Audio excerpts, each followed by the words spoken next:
J'ai commencé par faire fondre mon chocolat au bain-marie. J'ai fait la pesée du sucre inverti directement dans la casserole, parce qu'il n'y en a pas beaucoup.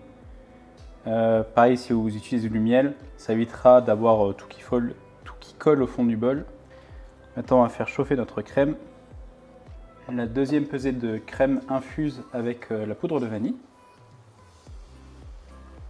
Maintenant que la crème est bouillante, on va la verser sur notre chocolat pour faire notre émulsion.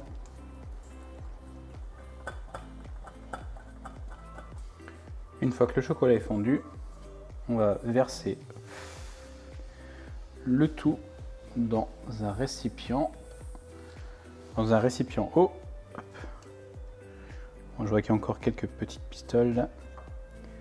C'est pas grave, on va passer un coup de mixeur plongeant. On va pouvoir ajouter notre crème froide qui a infusé avec la vanille. On va garder au frais toute la nuit. Donc on n'oublie pas de filmer au contact.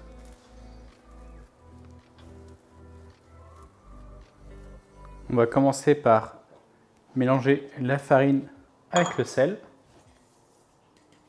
Puis on va mettre nos cubes de beurre bien froids et on va venir sabler. À partir du moment où vous commencez à avoir une farine un peu plus sableuse, donc il n'y a plus de gros morceaux de beurre dedans, on va pouvoir ajouter notre sucre glace et notre œuf. On continue à mélanger, toujours du bout des doigts. Puis on va filmer la pâte avec du film alimentaire et on va la laisser reposer quelques heures au frigo. La pâte a bien reposé, on va pouvoir l'abaisser sur quelques millimètres.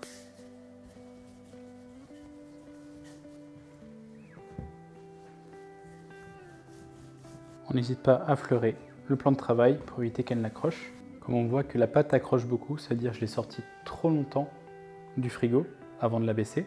Donc ce que je vais faire, c'est que je vais la remettre au frigo. Maintenant que la pâte a un petit peu refroidi, elle est plus ferme, elle collera aussi moins en plan de travail. Je vais découper ce qu'il me faut.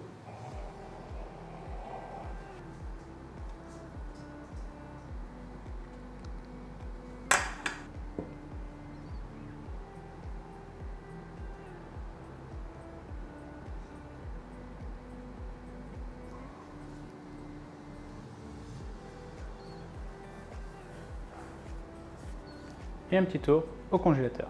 Donc 15 minutes, pas plus. On ne veut pas congeler la pâte, on veut juste qu'elle refroidisse. Notre pâte a de nouveau figé. On voit bien, les rebords sont bien durs, mais on va pouvoir la forcer correctement et finir de l'étaler.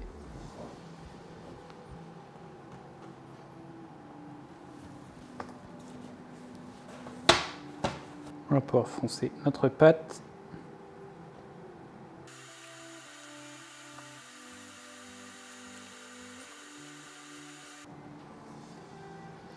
Donc avec nos pouces, on enfonce la pâte pour qu'elle descende jusqu'en bas du moule. Puis à l'aide d'un couteau de fessier, on va venir couper l'excédent pour avoir des bords bien nets. On va mettre la pâte au frigo pour qu'elle fige de nouveau. Et après, c'est parti pour la cuisson. On va prendre notre beurre pommade, on va mixer notre pécan, on ajoute notre poudre de pécan au beurre, on ajoute le sucre, notre fleur de sel, là on va venir déjà mélanger. Puis une fois que le mélange est homogène, on ajoute notre pesée d'œufs.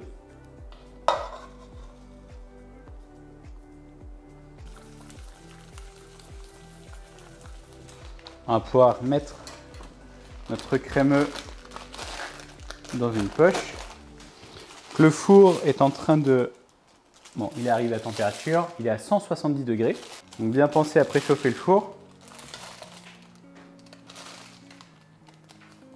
Et maintenant, on va remplir le fond de notre tarte.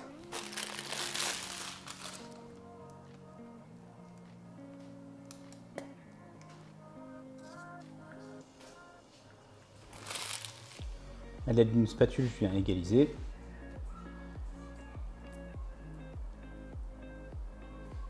Et on vient enfourner pendant bon 15 minutes. Il faut que le dessus ait commencé à sécher.